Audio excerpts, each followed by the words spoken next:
Hello दोस्तों, इस video में आपका स्वागत है।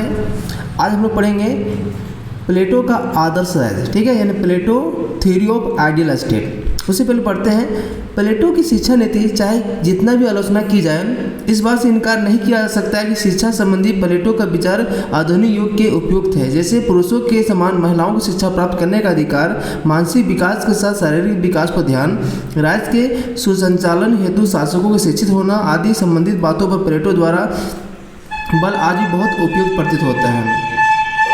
प्लेटो का आदर्श राज्य। प्लेटो के मतानुसार राज्य में कार्य विशिष्टीकरण और हस्तक्षेप सिद्धांत के अभाव में अराजकता व्यक्त होती है।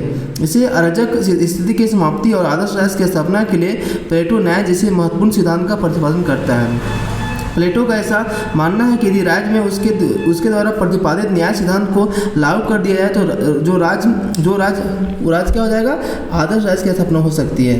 प्लेटो अपनी आदर्श राज्य की आवश्यक तत्वों को व्यक्ति अर्थात जनसंख्या पर सबसे ज़्यादा जोर देता है। जनसंख्या पर जो जोर उसके इस कथन पर झलकती है, राज्य की उत्पत्ति वृक्षों चट्टानों से नहीं होती अपितु व्यक्तियों के चरित्र से होती। एक अन्य प्रसंग में पुनः प्लेटो कहता है कि व्यक्ति को ही विशेष रूप राज्य है। इस प्रकार प्लेटो अपने आदर्श राज्य में आय और व्यक्ति के बीच संबंधों को जोड़ देता है। यहाँ सब हो कि उसने राज्य और व्यक्ति के बीच आध्यात्मिक एकता की बात की है, भौतिक सदस्यता की नहीं। प्लेटो आदर्श राज्य की शासक दार्शनिक होता है जिसमें मानवीय आत्मा के सर्वोत्तम तत्व विवेक की प्रधानता होती है। उसके साहस तृष्णा नामक मानवीय तत्व का प्रभाव गौण होता है। राज्य पर दार्शनिक शासक का नियंत्रण होता है। दार्शनिक शासक नियंत्रण विवेक पर आधारित होता है। इसलिए यह एक व्यक्ति की निरंकुशता वाली सामान्य निरंकुशता बहुत अधिक बेहतर और जन कल्याणकारी होती है। यहाँ उल्लेखनीय है कि प्लेटो का शासक जनता के द्वारा नहीं चुना जाता, जिसे जनता के प्रति उत्तरदायी होना सवाल ही नहीं उठता, परंतु फिर भी उसकी तमाम क्रियाकलाप राज्य के विकास और जनता के हित में होती है। प्लेटो के आदर्श राज्य में संपत्ति और साम्यवाद लागू होता है। यह संपत्ति के साम्यवाद राज्य के दो वर्ग दार्शनिक और सैनिक वर्ग पर लागू होती है। प्लेटो सैनिक और दार्शनिक वर्ग को सम्मिलित रूप से अभिभावक वर्ग कहता है। उन्हें व्यक्तिगत संपत्ति रखने से वंचित रखता है। संपत्ति से अभिभावक वर्ग से वंचित रखने को ही प्लेटो का संपत्ति का साम्यवाद कहा है। प्लेटो अपने आदर्श राज्य में संपत्ति के साम्यवाद के साथ पत्नियों के साम्यवादी सिद्धांत पर लागू करता है। यहाँ पत्नियों का साम्यवाद अभिभावक वर्ग में ही लागू होता है, अर्थात अभिभावक वर्ग के पास पत्नी नहीं होना चाहिए। प्लेटो के राज्य की कुछ विशेषताएं निम्नलिखित रूप से रखी जा सकती है। प्लेटो का आदर्श राज्य स्त्री पुरुष समानता पर आधारित है। वह शिक्षा और उत्तरदायित्व के मामले में स्त्री पुरुष को समान दर्जा देता है। प्लेटो नैतिक और आध्यात्मिक राज्य की कामना करता है।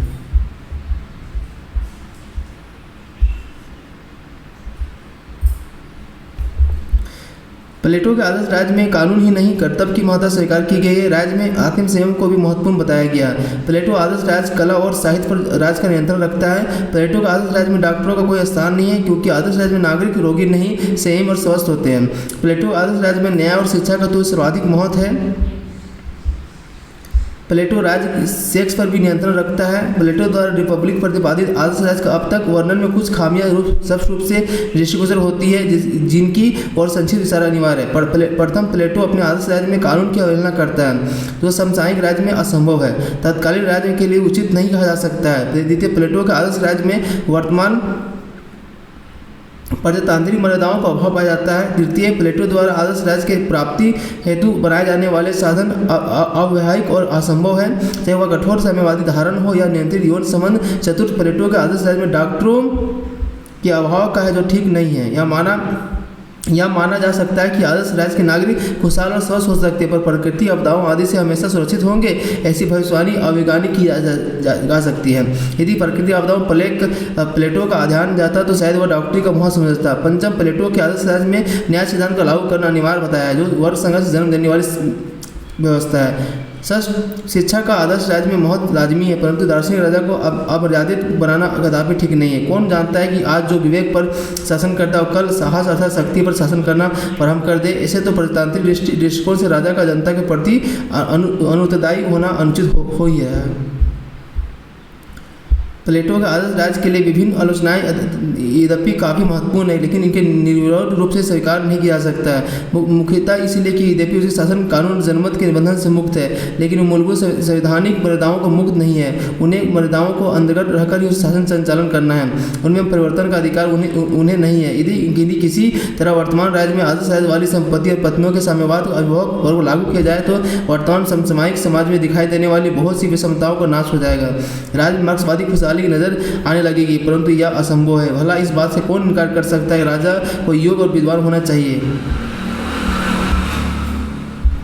प्लेटो द्वारा नागरिकों के कर्तव्य पालन अत्यधिक उचित है। राजनीतिक कला और राजा के प्रशासन संबंधी बात भारतीय विधायक पतन के संदर्भ में ठीक से लगती है। इसके बाद प्लेटो का वर्ग विभाजन कार्य विभाजन संबंधी धारणा औचित्य की साबित नहीं की जा सकता है।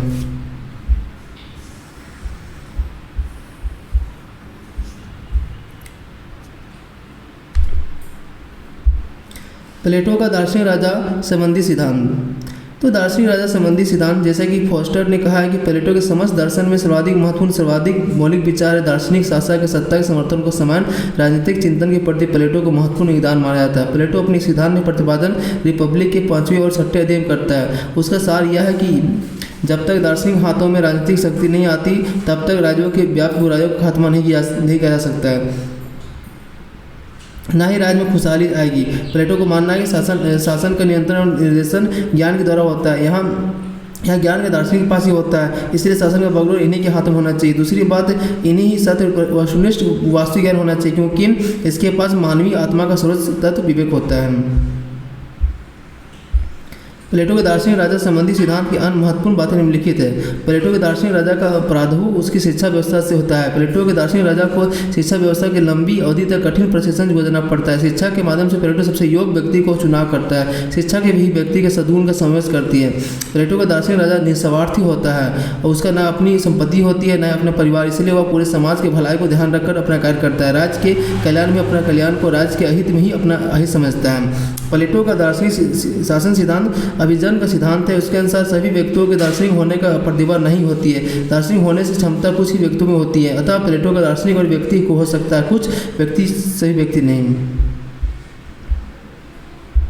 प्लेटो के दार्शनिक राजा की शक्ति पूर्णतः अमर्यादित होती है। वह न तो जनता के द्वारा चुना जाता है, न ही जनता के प्रति उत्तरदायी होता है। वह जनमत परंपरा कानूनों के संबंधों से पूर्णतः मुक्त होता है। प्लेटो की मान्यता है कि दार्शनिक अपने उत्तम ज्ञान के कारण शासक बनता है, इसलिए उसे लोकमत के प्रति उत्तरदायी बनाना पूर्णतः अप्रासंगिक है। कानून के बंधन में दार्शनिक जकड़ना उसकी योग्यता और प्रतिभा का अंकुश लगाना कदापि उचित नहीं है। वस्तुतः प्लेटो के दार्शनिक स्वतंत्र विवेक से विश्वास करता है। यद्यपि प्लेटो के दार्शनिक राजा जनमत कानून और परंपरा से मुक्त है, तथापि इसका मतलब यह नहीं कि वह पूर्णतः अमर्यादित है, कि निरंकुश होता है। वह तो सिर्फ निरंकुश की भर्त्सना करता है, इसलिए दार्शनिक शासक कुछ सीमाएं डालता है। न्याय के सिद्धांत को बनाए रखना, राज्य की एकता को कायम रखना, शिक्षा पत्ति की अशुद्धता को बनाए रखना उसके प्रमुख कर्तव्य होते हैं। सबसे ज्यादा प्लेटो के दार्शनिक राजा निरंकुश नहीं मर्यादित होता है।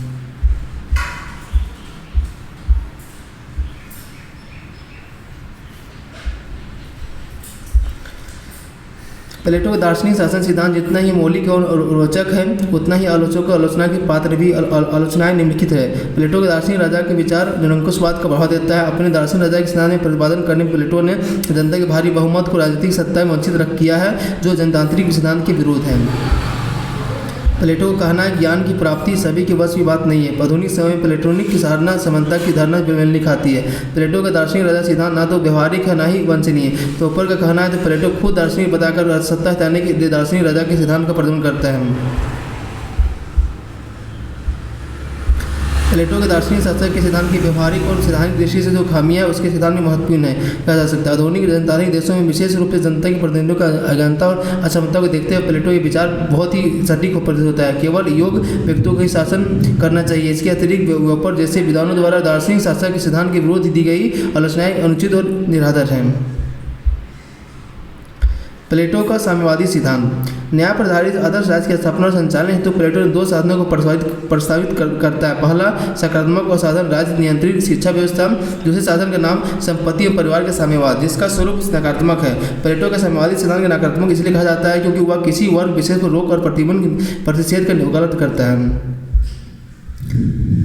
प्लेटो के समाज के 3 भागों में विभाजित करता है, उत्पादक वर्ग, सैनिक वर्ग, शासक वर्ग। उसमें सैनिक वर्ग, शासक वर्ग जिन्हें अभिभावक वर्ग के नाम से जाना जाता है, प्लेटो संपत्ति और परिवार पत्नी की वंचित रखता है। इसे प्लेटो का साम्यवाद का कहा जाता है। प्लेटो साम्यवादी सिद्धांत उसके तीसरे वर्ग जिसे उत्पादक वर्ग कहा जाता है वह लागू नहीं होता है।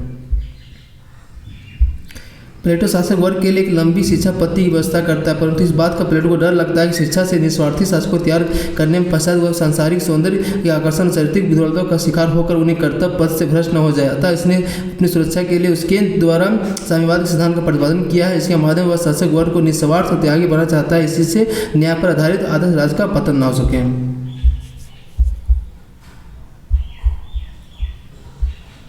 आगे देखिए, प्लेटो द्वारा प्रतिपादित साम्यवाद की विचारधारा कोई नवीन विचारधारा नहीं है। उसके व्यवहारिक रूप यूनान के विभिन्न नगरों राज्यों में उपलब्ध था, जैसे कि स्पार्टा और स्त्रियों की शासन संचालन का अधिकार नहीं दिया गया। 7 वर्ष की आयु में इन बालकों को राज्य के संरक्षण में रखा जाता था। शासक वर्ग सार्वजनिक भोजनालय भोजन करता था। फिलिट सामूहिक खेती का प्रचलन था। एथेंस में पाइथागोरस के अनुयायी तो मत था कि मित्रों की संपत्ति पर समान रूप से सबका अधिकार। यह सबके साम्यवाद विचार की उल्लेखनीय की यूरिपिडेस नामक विचारकों ने प्लेटो के पहले स्त्रियों के साम्यवाद सिद्धांत का प्रतिपादन किया है। यूनानी नगर राज्यों में प्रचलित उन विभिन्न साम्यवादी सिद्धांतों को प्लेटो के साम्यवाद विचारों को गहरा प्रभाव पड़ा है। उसने इन विचारों को संकलित और आदर्श राज्य की रूपरेखा तैयार करने के लिए इनका प्रयोग किया है। प्लेटो का साम्यवाद न केवल मनोवैज्ञानिक, दार्शनिक और राजनीतिक आधार पर आधारित है, बल्कि वह व्यवहारिक आधार पर भी आधारित है। प्लेटो ममत्व, सांसारिक यौन आकर्षण के मनोवैज्ञानिक प्रभाव को देखते हुए अभिभावक वर्ग को संपत्ति और परिवार से दूर रखा है। प्लेटो की यह मान्यता है कि शासन की स्वेच्छा निपुणता की कोई भी वस्तु अपनी घातक सिद्ध नहीं होगी। राजनीति और आर्थिक शक्ति का एक ही स्थान पर केंद्रित होना चाहिए। इसलिए उसने संपत्ति के साम्यवाद सिद्धांत के माध्यम से राजनीतिक और आर्थिक शक्तियों को अलग अलग हाथों में रखने की व्यवस्था की और कहा कि जो लोग आर्थिक क्षेत्र में कार्यरत है उन्हें राजनीतिक शक्ति पर अधिकार होना चाहिए। जिनको हाथों में राजनीतिक शक्ति और उनकी आर्थिक शक्ति पर किसी प्रकार नियंत्रण न होना चाहिए। अर्थात न्याय की स्थापना के लिए अभिभावक गणों के पास किसी प्रकार की व्यक्तिगत संपत्ति नहीं होना चाहिए, तभी जाकर परमार्थ ध्यान रखकर वे शासन संचालन का सफल हो सकेंगे। अतः उनके अनुसार साम्यवाद आदर्श राज्य की आवश्यकता थे। प्लेटो के साम्यवाद दार्शनिक आधार पर भी देखने को मिलता है। जब तक वह साम्यवाद आधारकारों को विश्लेषणात्मक न्याय के सिद्धांत बनाता है। प्लेटो कहता है कि मानव अपने आत्मीय तत्व के आधार पर काम करेगा तो व्यक्तिगत न्याय स्थापित करेगा। समाज में तीनों वर्ग अपने वर्ग के अनुसार कार्य करेंगे, सामाजिक न्याय स्थापित होगा। प्लेटो का यह तर्क व्यवहारिक लगता है कि राजनीति में संपत्ति का नहीं बल्कि योग्यता और बौद्धिकता का बोलबाला होना चाहिए। यहाँ योग्यता का मतलब शासन के सुसंचालन से, इसलिए अभिभावक वर्ग को संपत्ति से वंचित कर प्लेटो ने काफी व्यवहारिक कदम उठाया है। साम्यवादी व्यवस्था का वर्णन। संपत्ति का साम्यवाद। प्लेटो का विश्वास है कि शिक्षा द्वारा निस्वार्थ कार्य के लिए प्रशिक्षित होने के लिए संपत्ति संग्रह करने से भावना प्रेरित होकर शासक वर्ग के सदस्य भ्रष्ट और कर्तव्य विमुख हो सकते हैं। प्लेटो इस खतरों को अनभिज्ञ नहीं था, अतः उसने संपत्ति के साम्यवाद के द्वारा शासक वर्ग के संपत्ति संग्रह करने के आकर्षण को समाप्त करने की चेष्टा की। उसने अपनी आदर्श राज्य व्यवस्था में शासक को किसी प्रकार की आवश्यकताओं से अधिक व्यक्तिगत संपत्ति रखने का अधिकार प्रदान करता है। उसके अनुसार ना उनके पास निजी मकान होने चाहिए,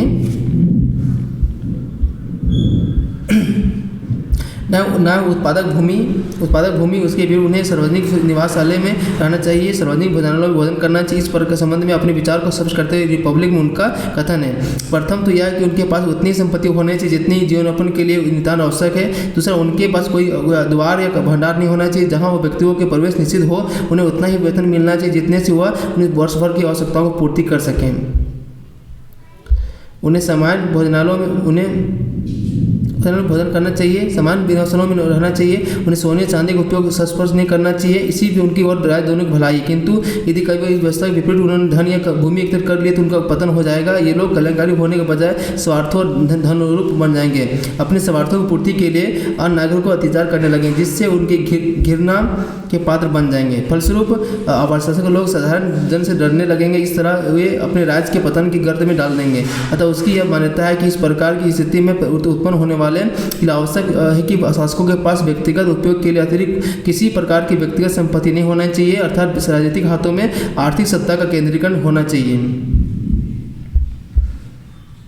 पत्नियों का साम्यवाद। प्लेटो का साम्यवाद दूसरा आधार पत्नियों का साम्यवाद है, जिसके अनुसार उसके शासक वर्ग के लिए व्यक्तिगत आधार पर परिवार व्यवस्था निषेध कर उसके आधार पर उसके लिए समान पत्नियों वाले समृद्ध परिवार की व्यवस्था की गई। प्लेटो का मत है कि पत्नी परिवार का मोह कभी कभी संपत्ति के मोह से अधिक शक्तिशाली होता है। उसमें अंधा होकर मनुष्य अनेक प्रकार के अनुचित और अनैतिक कार्य करने के उद्यत हो जाता है। अतः शासकों के इस खतरे से बचने के लिए प्लेटो ने उनके लिए व्यक्तिगत परिवार प्रथा उन्मूलन करना श्रेयस्कर समझा।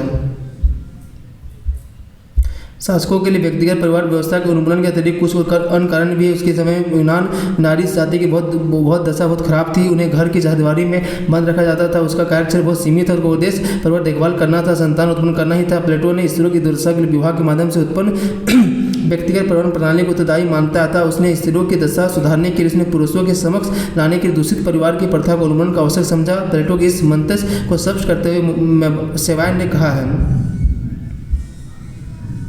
कि एथेंस में स्त्रियों का कार्य केवल घर चलाने और बच्चों को पालन पोषण करने सीमित था। प्लेटो के अनुसार यह अनुचित था, क्योंकि इससे राज्य के आने वाली भावी संरक्षकों की सेवाओं में वंचित रखा जाएगा। उपयुक्त प्लेटो के साम्यवाद का अध्ययन से निम्नलिखित विशेषता सामने आती है। प्रथम, प्लेटो द्वारा प्रतिपादित साम्यवादी व्यवस्था संबंध केवल अभिभावक वर्ग, सैनिक वर्ग, शासक वर्ग से है। थैंक यू दोस्तों।